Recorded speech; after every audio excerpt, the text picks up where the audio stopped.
All right, welcome guys. Live stream should be starting up now. Hope you guys are having a good Monday so far. Ready to start the new week off strong.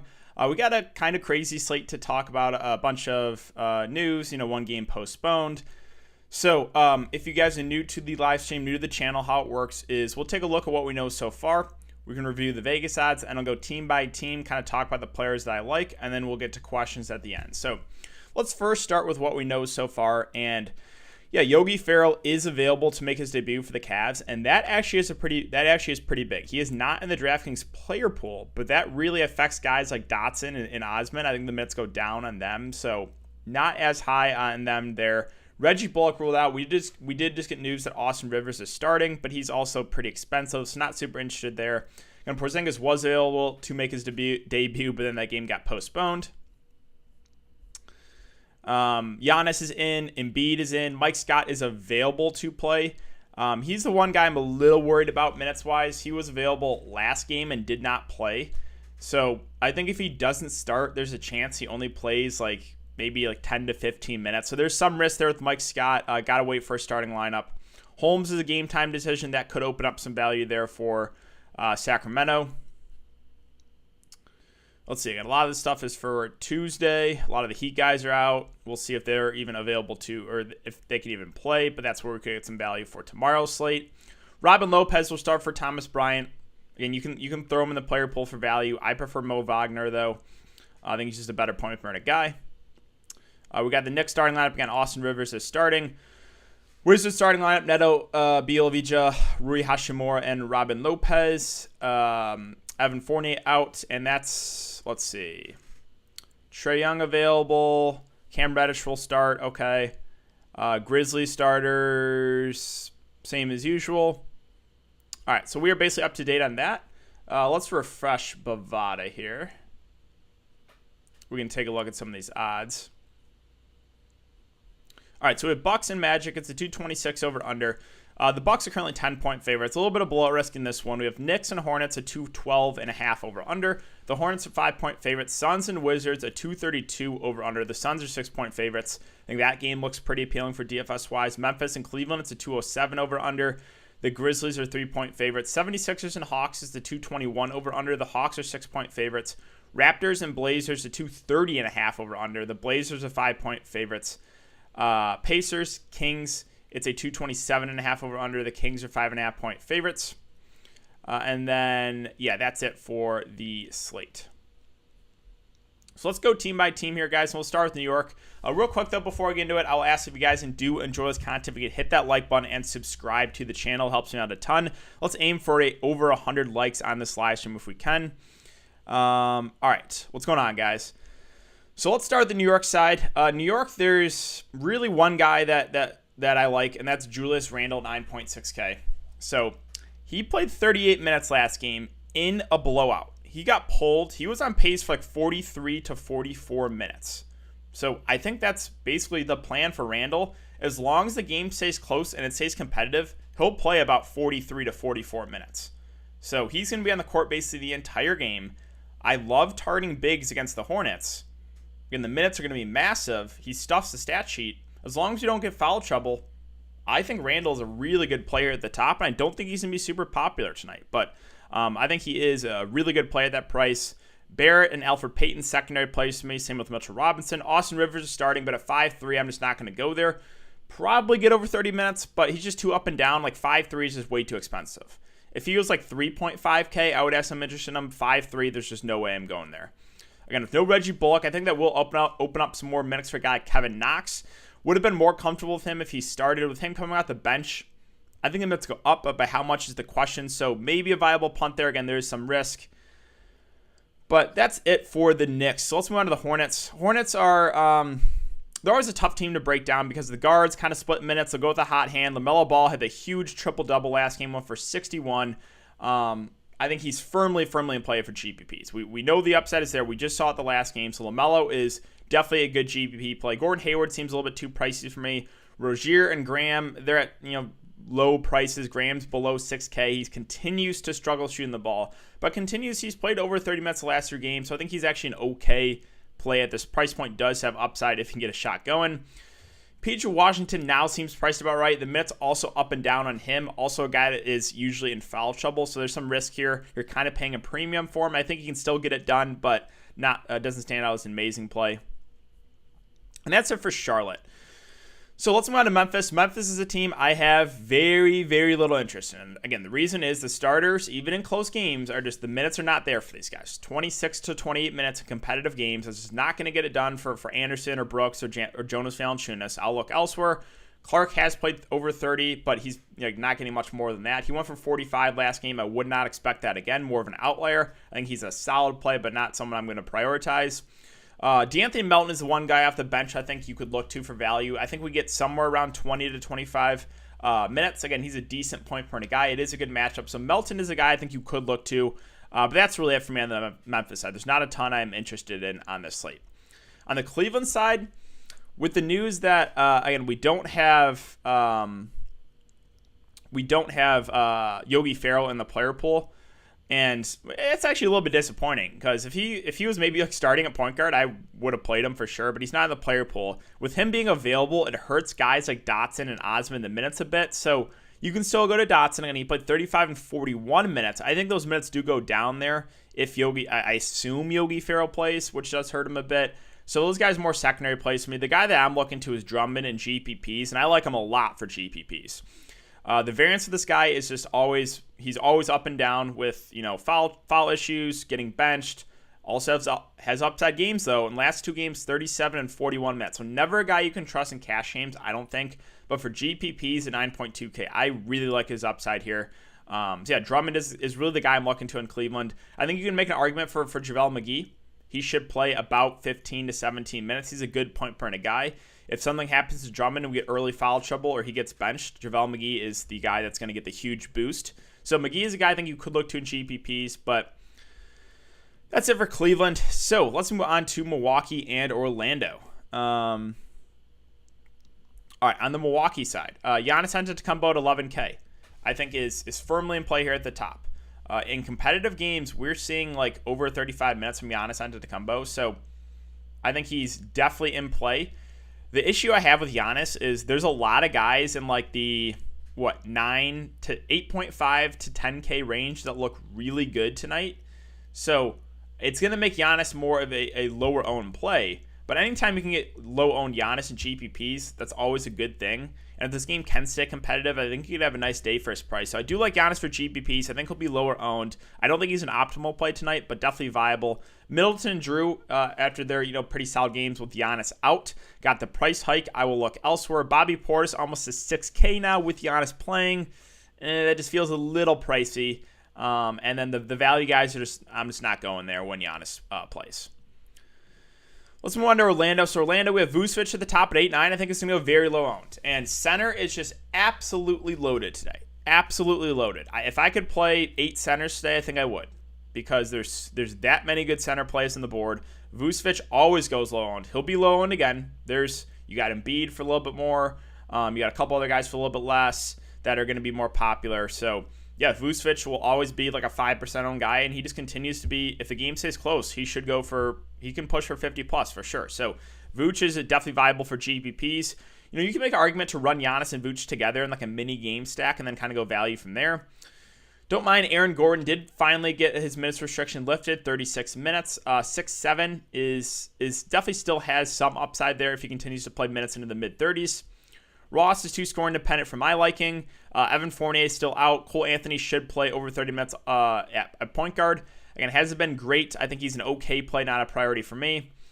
Kem Birch is actually, I think you could look to him for value. He should play around mid-20s minutes. He's a decent point per guy. He's had 33, 23, 20, and 28 fantasy points the last 4 games. I think he's actually like an okay play. I'm not going to play Dwayne Bacon at 3-7. Gary Clark is no way will ever play Gary Clark. And yeah, that's kind of it. Oh, James Ennis. So he originally got ruled out, but now he's like questionable. So like, I don't know. We'll have to keep an eye on that. I think with him being ruled out and now being ruled game time decision, I would assume he plays, but I don't really want to go to the Magic value here. Let's move on to Phoenix and Washington. So I guess we're about halfway through the show, guys. Again, one more time, I'll ask if you enjoy this content to hit that like button. It does help me out a lot. We are at 48 likes, 350 views. Let's try to get that to 100 if we can. That would be greatly appreciated. So this spot for Phoenix, I think, looks really good. Like, it's a really good matchup against Washington. Booker, Ayton, Chris Paul. The issue I have is, they're all kind of hurting each other's upside. Booker has gone for 40 a couple times. Chris Paul has gone for 50 that one time. Other than that, he's been in like the 30 fantasy point range, and Ayton hasn't really flashed the huge upside either. Now, I think this could be the game where we see one of these guys have an upside game. And I think the guy that I like the most personally is DeAndre Ayton at 7-3. I think he could just absolutely abuse Robin Lopez and Mo Wagner. He should be able to have his way against either of them. So DeAndre Ayton and GPPs, kind of like Andre Drummond, two of my favorite plays in GPPs. They are. I love DeAndre Ayton and GPPs. The issue I have is center is so loaded today. So you got to make some really, really tough calls at the center position. But I think this could be the breakout game here for DeAndre Ayton. Minutes have been going up. Fantastic spot. So he's the guy for me if I'm going to choose a Phoenix star. And I'm fine with Paul and Booker too, but I think DeAndre Ayton is the guy for me. The only other guy I mentioned here, and it's because of the minutes recently, is Cam Johnson. Actually has played 27 and 29 minutes. He's been closing. Again, fantastic matchup. So if he's going to continue to push for almost 30 minutes, I think he's someone you could look to. And if the game does get out of hand, he probably will play a bit in the blowout. So like Cam Johnson actually does intrigue me there for value at 4.2K. But that's it for Phoenix. Let's move on to Washington. Washington, it's Brad Beal at the top. Again, if they're going to stay competitive in this game, we're most likely going to see a big game from Beal. He's had some big games recently. One for 80 2 games ago, one for 50. The game against Boston. So Brad Beal, we know the upside is there. He is priced under 10K, so firmly in play in both formats, in my opinion. The issue I have with the rest of these guys are, I think we kind of see what we got last game. And everyone plays like 20 to 25 minutes. No one really does great in that time. So like Rui at 5.5 doesn't stand out. Bertans at 5.4, again, doesn't stand out. They're going to go with the hot hand here. So the minutes have been fluctuating for these guys, like 31, then 33, then 27, then only 22 when he was not shooting the ball well. So it's like, I would say at least one or two of these secondary Washington Wizards will get you there. But trying to figure out which one it's going to be, it's just too big of a headache for me. I would rather just go with the Philly value. So, you can take shots on these guys. Again, Robin Lopez is starting for me. I think my favorite play on the Washington side is Mo Wagner. He played 20 minutes off the bench, had 26 fantasy points. He's a better point guard guy than Robin Lopez. So if I'm going to play one of these Phoenix or one of these Wizards value guys, I think it would be Mo Wagner. The issue, he's only center eligible, which really sucks. So again, you got to make some really tough calls there. I know Denny had a good shooting game last game, one for 32 minutes, but previous games, look at this. 14, 16, 16. So the Wizards, the minutes are just all over the place, right? They're going to go with the hot hand with these like wing forwards with like Denny and Bertans and Rui and Troy Brown and, Robinson. They just have too many guys. So like for me, my approach, I'm just not going to any of these guys. I think at least one or two of these guys will have good games. Got Neto and Ish Smith should run the point guard. I'm okay with either, but it's too risky for me. So I'm just going to stay away from it. They could just run like another 12-man rotation, then it really hurts everyone besides Beal. So really for me, it's Beal, it's Mo Wagner, and that's about it. If you want to try to figure out who the value guy is going to have the good game, who's going to close, you can take a shot there, but just be warned, right? If the player you play is not playing well, he will not close, right? They're going to go with the hot hand. So it's just, right? Do I want to do that in an 8-game slate? Personally, I feel better about the Philly value, which we'll get to right now. So Philly should have 9 healthy bodies. 3 of them, though, are centers. So I don't expect Embiid and Dwight and like Tony Bradley to be playing alongside each other a lot. So that obviously makes 6 rotation guys, right? So we have Maxey is one of my favorite plays in the slate. He's obviously going to be the chalk, but I have a hard time getting away from him at 4.7K. He looks like a really good player. He should be getting more minutes in this Philly rotation. He went for 61 when they were super thin the other day. So Maxey at 4.7, he's going to be really popular, but hard for me to get away from him. The backup centers with Dwight and Tony Bradley, just how many minutes? Like I don't see them playing like Dwight and Embiid together. I just don't really think that would work. or like Tony Bradley and Embiid together. So like Dwight and Bradley are just guys that I'm probably not going to get to. But yeah, Danny Green, you guys know how I feel about Danny Green. I do not like playing Danny Green, but he should play over 30 minutes. He's going to have to do more offensively. The reason I don't like playing Danny Green is he is scoring dependent, but with this roster so thin, it's going to be him, it's going to be Maxey, it's going to be Embiid. So these are the three guys I feel the most confidence with. And then you kind of get to the end of the bench, the young guys. So this is tricky, right? We have Isaiah Joe, we have Dakota Mathias, we have Paul Reed, and we have Mike Scott, who's available, but a little bit worried. So let's first talk about Mike Scott. He was available that last game, did not play with a knee injury. So I'm worried if he does not start. If he starts, I have more confidence in him. If he does not start, I think there's a slim chance he might not play. Slim. Or if he doesn't start, maybe he only plays like 15 minutes. Now, if I knew Mike Scott was going to play over 20 minutes tonight, I would play him because he's like the next guy I feel the most confidence in. But again, I'm just worried about minutes here for him coming back from injury. He was available last game and did not play, so there's some risk involved here with Mike Scott. And then, yeah, good luck trying to figure out with Paul Reed, Isaiah Joe, and Dakota Mathias what to do. Isaiah Joe played 45 minutes, shot the ball 18 times, obviously playable. Dakota Mathias shot the ball 13 times, played 41 minutes. And then Paul Reed off the bench played the least, 26 minutes, had 19 fantasy points. All three of these guys are certainly in play. All three should play big minutes. So it's just, who's going to hit their shots, right? These guys are going to be lower usage guys, but they will play some decent minutes. So I know, like from college, Dakota Mathias is a good shooter. Again, he didn't shoot great there, but he's a good three-point shooter. And Isaiah Joe shot the ball 18 times, only made 4 of them. So like those two guys will probably get some shots up. Again, firmly in play. Now, again, with Bradley and Dwight Howard, I don't really see them playing alongside Embiid too much. If I knew Tony Bradley was going to play like 20 minutes tonight, he would be one of my favorite value plays because he's a great point per minute guy. I mean, look what he did that last game against Denver. 24 minutes, 36 fantasy points. Like, he's a really, really good point per minute guy. Summer League All-Star, if you guys followed me a couple years ago, always played this guy from the Jazz in the Summer League. So, yeah, Tony Bradley is just like, if he only plays like 10 minutes, it's just hard to feel confident in it. Again, he's a good point per minute guy, but I don't see him getting a ton of minutes. So that's how I kind of feel about Philly. Let's refresh Fantasy Lab, see if we got any more news here on like starting lineups. Let's see. All right, we're up to date. So that's it for Philly. Let's move on to Atlanta. Atlanta's a team I don't have a ton of interest in. Trae Young, interesting GPP play after laying an egg in back-to-back games with 16 and 32 fantasy points. Again, just GPP playable there. Collins and Capella kind of hurting each other's upside. Collins at 7.4, Capella at 7K. I think one of those guys has a decent game, but I'm not going to go there. Personally, Hunter, Herter, Reddish, these wings are fine. They all seem priced about right. Solomon Hill might get some decent minutes with Bogdan out. Played 20 the last game, but I just don't know if we have to go there in this slate. And that's really it. So Atlanta's is a team I don't have a ton of interest in. Again, New Orleans, Dallas postponed. 2 games left here, Toronto and Portland. So Toronto, VanVleet, Lowry, Siakam are always in play. Again, it is a really good matchup here, but hard for me to prioritize these guys over some of the other studs on the slate, right? So these guys are all like fine options, safe options, should play big minutes in a good matchup, but no one stands out as like a fantastic play. Now, Boucher intrigues me here for GPPs. He's at 6K. He played 7 minutes in the first half, got 3 fouls, and then was on pace to close that game and push for 30 minutes and fouled out. So looking like now they're going in on Chris Boucher, right? They're giving him more minutes.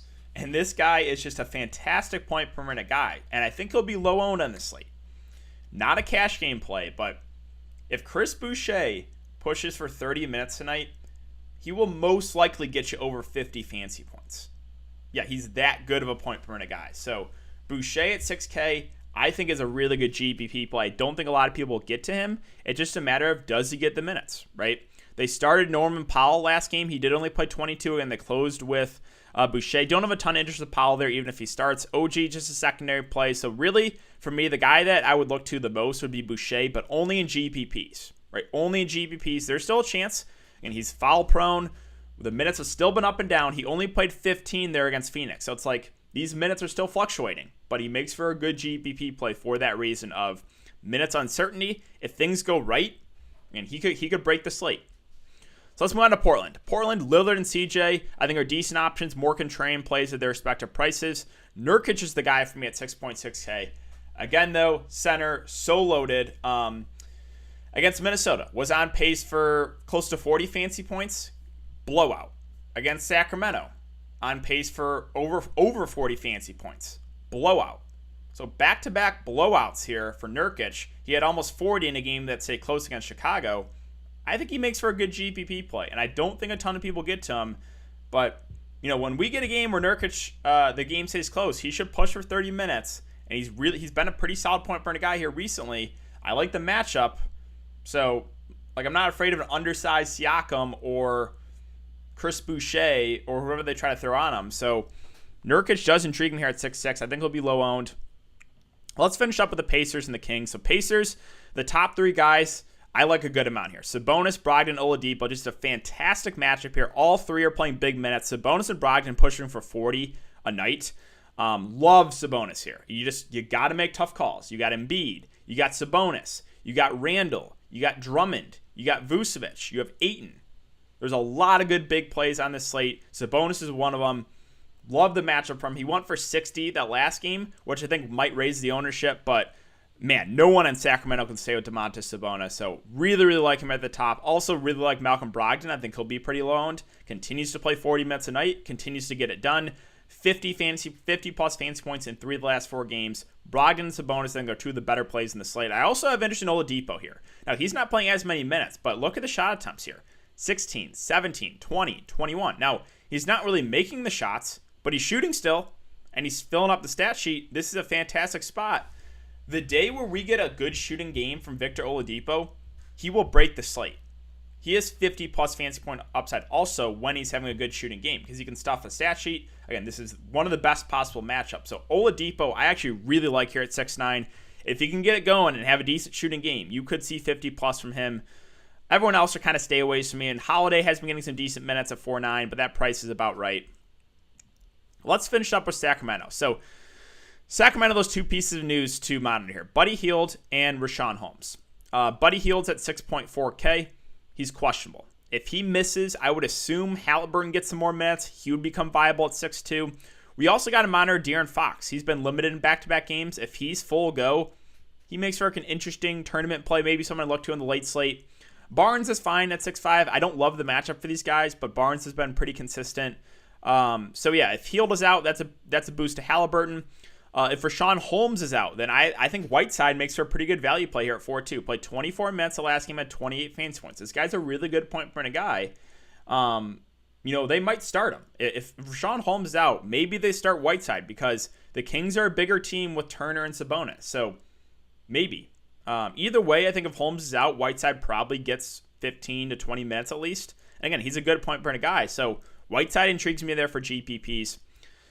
But that's really it for my breakdown, guys. So let's see. Let's refresh this one more time, and then we can get to some questions. I'll be on for another 10 to 15 minutes, try to get to all questions. James Ennis will start. Okay, so let's go back to Ennis really quick. I think that's up to date. Colin Sexton will play.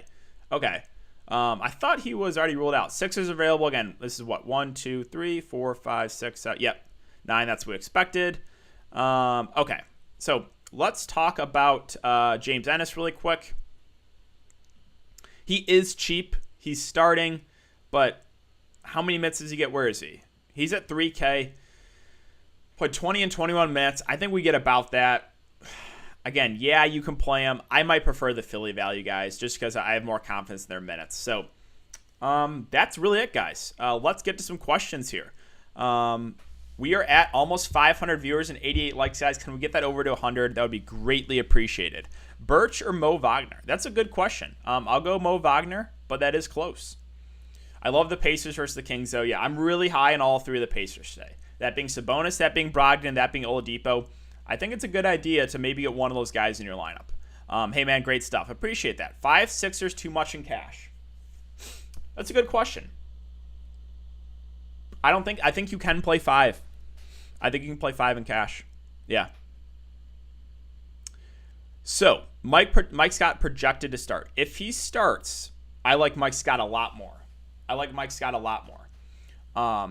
If he comes off the bench, then I think there's a risk, right? Because he was active last game and did not play. Coming back from a knee injury, they might limit him. Now, I've been looking on Twitter. I haven't seen anything about a minutes limit, but if he comes out the bench, there's a little bit more risk involved. If he starts, I think Mike Scott is a good play. Yeah. Top three plays under 4K. I think it's just those Philly guys, really. Also, like DeAnthony Melton's in play. Sabonis or Embiid in cash. I think in cash games, you go Embiid, even though I love Sabonis tonight. Hard to get away from Embiid in the matchup, plus the fact that everyone is out. So, yeah, I think you got to give the edge to Embiid in cash, but I think you can definitely pivot to Sabonis and GPPs. No, there's no way I'm playing. There's absolutely no way I'll ever play Tony Snell. Never will I ever play Tony Snell. Unless there's only like 5 players available, then maybe. Melton or Matthias. So I think Melton's a little bit safer because we kind of know what he is, right? He'll get 20 to 25 minutes. He's a decent point per minute guy. It's a good matchup. Matthias is just an unknown, right? Him, Joe, Reed, those guys are just kind of unknowns. So I think Melton is slightly safer. But Matthias, again, he's a good shooter. That I know because he went to Purdue and was, again, he kind of killed Michigan a couple times. He's a good shooter. But, yeah, it's a tough one there. I think Melton is a safer option. But Matthias might have some more upside. I think he does play some more minutes. Favorite 6K or under forward?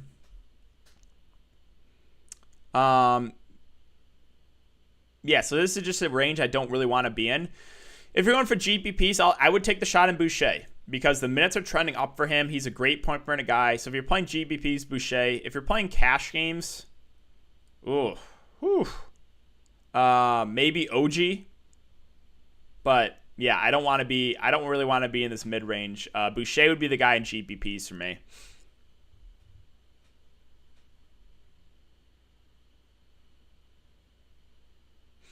The reason why I think it's doable is everyone is so cheap, right?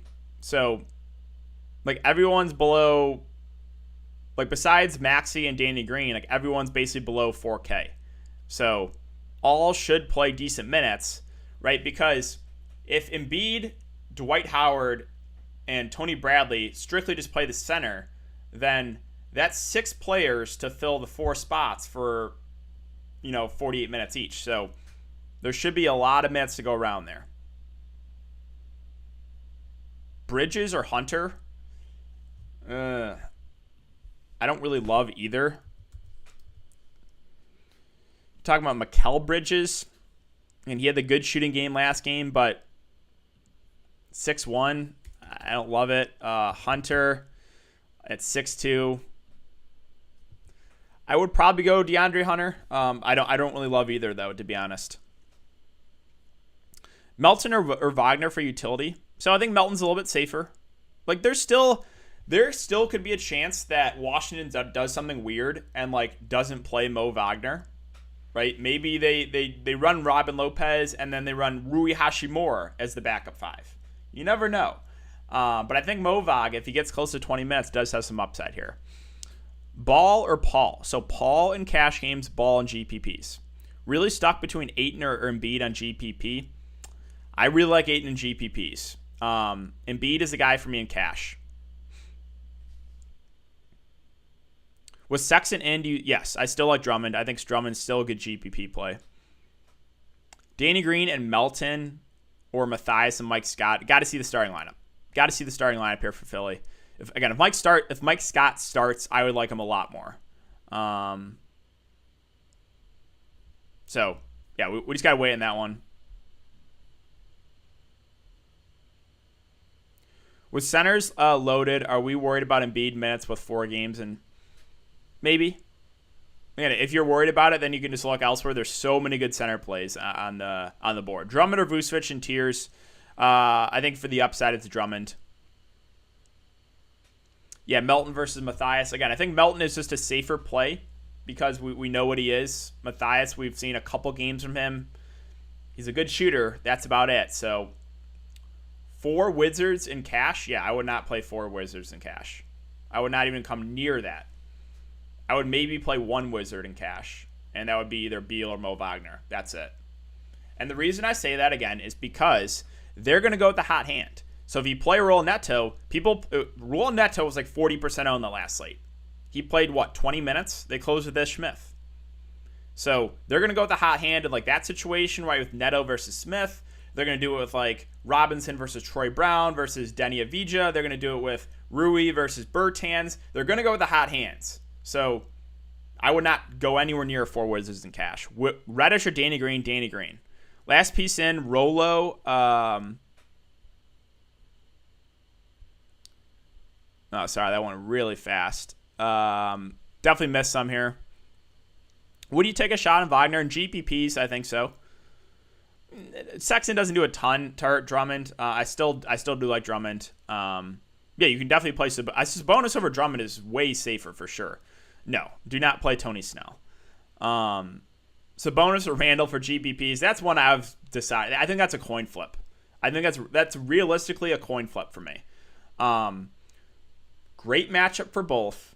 Both should play Sabonis should play about 40 minutes. Randall should play over 40 minutes. I love them both. Got to make it's a coin flip. Danny Green, Gordon, and Reed or Scott Oladipo. Again, we got to keep an eye on the starting lineup. So with Mike Scott. If Mike Scott starts, I like him a lot more. If he comes off the bench, there's some risk there. Spend up on 2 centers and Embiid and Sabonis, or one of these centers and Beal. I think I would rather spend up on the centers. No, I wouldn't play Damian Dotson with Sexton there. Trent Jr. and GPPs, I'll pass.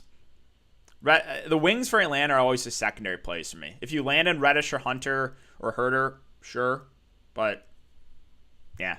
Drummond, Randall, or Sabonis at utility for cash. So I would say Randall or Sabonis, and that's a coin flip for me. Drummond, I wouldn't play in cash games. It's Randall or Sabonis. Yeah, I mean, Hunter's been consistent. You can play DeAndre Hunter. Again, I think he's a fine play. It's not a priority for me. Paul, Reed, or Scott, got to wait in the starting lineup. I would prefer Scott if he starts because he's just we've seen him in the NBA, right? Can you fade Philly guys? Yeah, you can.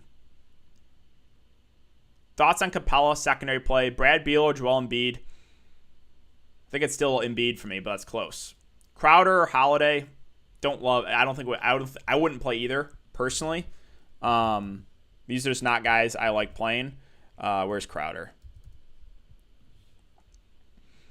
Yeah, like if you're fine with taking 10 fancy points from Jay Crowder, then play him. But you got to know that's the risk, right? Because he's a wing that is kind of reliant on scoring right now in this offense. They have so many wings. Cam Johnson's been playing more. Minutes are going down on Jay Crowder. So I wouldn't play either. Can I play Ayton in cash? That's a tough question. Minutes have been trending up for him, and it is a good matchup. So I think you could. Again, I like him a lot in GPPs. LeBron or Sabonis? Wait, LeBron's on the slate. Would you play McGee or Melton in utility? So I think Melton is the safer play. He should play 20 to 25 minutes. McGee is like the GPP play, right? I think Drummond will be somewhat popular in GPPs. If he gets in some foul trouble or gets benched, JaVale McGee is the direct beneficiary. So McGee and GPPs, I think Melton's just a safer play right now. Ayton or Nurkic, that's also a good question. I like both a lot. It's just center is so loaded. So I don't have a super strong take there. I'd say, go with what works with your lineup. FLDK, Oladipo or Sexton? Good question, FLDK. I would go Victor Oladipo. Thoughts on Justin Holiday's secondary play? Your favorite stack tonight? That's a good question. That is a good question. I don't love... I don't really have a favorite game stack. Normally, I like one for GPPs, but I mean, obviously, so I like the Indiana side a lot. I like Nurkic in this game. I like the Philly side a lot. I mean, Phoenix, Washington, but there's just, you got to guess right on those Washington value plays. So maybe it would be Phoenix, Washington, and go like Ayton with one of Booker or Chris Paul, run it back with Beal, and then maybe one value guy. So, yeah, I think my answer would be would be Phoenix. Washington probably has the most upside if you want to stack for GPPs. So what I would do there, again, would probably go like, if I was going to stack it, I would go Ayton with one of the guards for Phoenix, either Chris Paul or Devin Booker. I think Booker probably has a little bit more upside if you're shooting for the upside. I would run it back with Brad Beal. And then, my favorite value play is Mo Wagner. So, that's something I would do. And then maybe you just go value from there for a GPP lineup. But yeah, I think that's my favorite game stack if I was going to stacking. I'm not stacking tonight, but that would be probably the one I would go to. Oladipo. I think Aaron Gordon's fine. He did play 36 minutes last game. Stacks a bonus, Randall, Ayton. Yeah, I like that. Again, you're fading a chalk and Embiid, which is risky. Jerome Robinson, I just don't trust the Washington value plays. You can go to them. One or two will at least have a good game, but they're going to go with a hot hand. Beal's now there. That's more, it's a lot more, or a lot less usage to go around. Sabonis and Count. Let's see. How long do we wait to find out 76er starters roughly? Depends. For Wizards, I wouldn't play for Wizards. Wagner or Bradley, Mo Wagner. Bobby Portis will be low owned. Ayton, Sabonis, Whiteside, or Ayton, Depot, and Nurkic. Depends on Rashawn Holmes news. I would say either way, I might go the second option. I just think, those more mid-range guys look pretty good. Portland, Toronto's going to be so low-owned. It'll be pretty low-owned. It will be. Now, in the late slate, that's a game I'll have exposure to in the late slate, obviously, because, Lowry, Van Fleet, Siakam, they're just those three, where the production's coming from. Does one really have huge upside? I don't know. Again, it's a good spot, but not really someone to go into in the main slate. Last two players in, would you go Brogdon and Danny Green or CP3 and Mo Wagner? I think I'll go Brogdon and Danny Green. Tossing money at DFS, do not know what a GPP is. Yeah, GPP is tournaments, guys. If you like a player in cash, why would you play that same player in GPP? Well, it just depends on what the rest of your lineup looks like, right? So it's like a lot of guys are cash and GPP playable. It's just, my strategy for GPPs is usually if I think the chalk is good, I'll play a good amount of the chalk and then, get different in a couple of spots. Take a pivot, right? A pivot off of a higher owned guy. So I think a direct pivot right now, Embiid is going to be really popular. You can pivot from Embiid to Sabonis in GPPs. You can pivot from Embiid to Drummond in GPPs. You can pivot from Embiid to Vucevic in GPPs, right? All those Washington guys are fine GPP plays, but like I said, they're going to go with a hot hand. So hard to feel confident with them. Thoughts on Aaron Gordon? He's a fine play. Randall or Sabonis? Coin flip for me. Brandon Clark or Bridges? I'd rather play Clark there. I don't love either. Hashimura or Covington? Again, don't really want to play either. I guess Rui. No, I would not play Austin Rivers in cash. Wagner, McGee, they're both pretty similar plays. Both are going to be decent point per guys off the bench.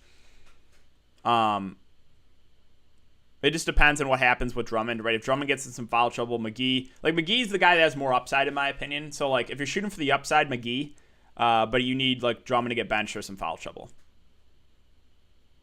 Why do you like? I'm not playing Mo Wagner. I just think he's a guy that will play. I don't think Robin Lopez is going to play 30 minutes a night, right? So Mo Vag, I think, gets close to 20 minutes. He's 3.6. Justin Holiday for GPP, again, he's fine. Can you play Dotson? I wouldn't play Dotson with Sexton playing now. Randall, Sabonis, Embiid, 2 out of 3 for cash. Again, I think it's Embiid, and Randall versus Sabonis is a coin flip for me. Sabonis and Oladipo or Embiid and Aaron Gordon. I would rather have. That's so tough. Because I'm not in love with Aaron Gordon, but Embiid just has enormous upside. I'll go Sabonis and Oladipo. Nurkic okay for cash. I think he's a fine. Yeah, I don't know if I'd go there in cash, just because of the minutes. But you guys know I'm a big Nurkic fan. Ayton or Randall. Maxey for cash. Yeah, 100%. Lowry or Booker for the upside. Can I fade Philly tonight? I think you can. I don't think you have to go crazy on Philly exposure. You can play a couple guys and then go elsewhere. I wouldn't fully fade Philly. I would probably try to get at least 1 or 2 guys in your lineup, but you don't have to go crazy on it. Have you lost faith in Bane? I would rather play Melton. I'd rather play Melton than Bane. Yeah. Thoughts on Giannis? A good GBP play. Giannis is going to be really, really low owned. Yeah, Giannis I like for GBPs. Embiid, Randall, Sabonis. Yeah, so it's Embiid and then coin flip with Randall and Sabonis. Really, like Randall, Sabonis is a coin flip for me. Justin Holiday, Danny Green, or Cam Johnson. That's a good question. I'll go Danny Green. Maxey or Halliburton, FanDuel? I'd rather have Maxey. Is De'Aaron Fox in play? What's up with his minutes lately? They've been limiting his minutes last couple games. He's like an interesting GPP play if he's full go minutes if Buddy Hield's out. Like a core, let's see. Maxey, Beal, Danny Green, Embiid, Randall. Yeah, I think that looks good. Danny Green or Avdija, I would rather have Green. Thoughts on Osman with Sexton playing, I'll pass. Victor or Brogdon? Brogdon, you can get to him. DK, Dream, GPP lineup, Whiteside, Sabonis, Boucher. Yep, you know it. What about Brogdon? I like all three of the Indiana guys. All right, guys, one more minute and then I got to get out of here.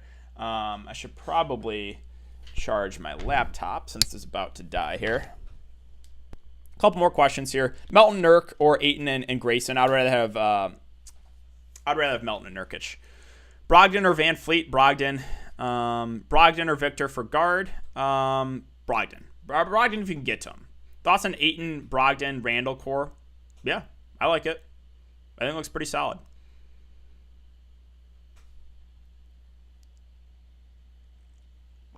Drummond or Embiid? So I would say Embiid is the optimal play tonight, but Drummond I really like in GPP. So that's one where if you're playing a kind of chalky lineup in GPPs, you can look to pivot off Embiid to Drummond, right? That's one way to kind of differentiate yourself. Trey Jones, no. What up, McDermott? I'll pass. Trae Young or Lillard? I'd rather have Lillard. Washington or Clark? All right, last question. Washington or Clark? I think I'd rather PJ Washington. Maxey blowout proof. He'll play big minutes, I think, no matter what. So, yeah.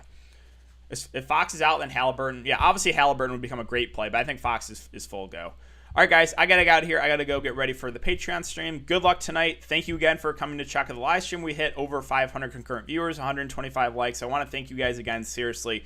As always, YouTube video later tonight, live stream tomorrow. Continue grind. But yeah, thanks again, guys, and I will see you all later.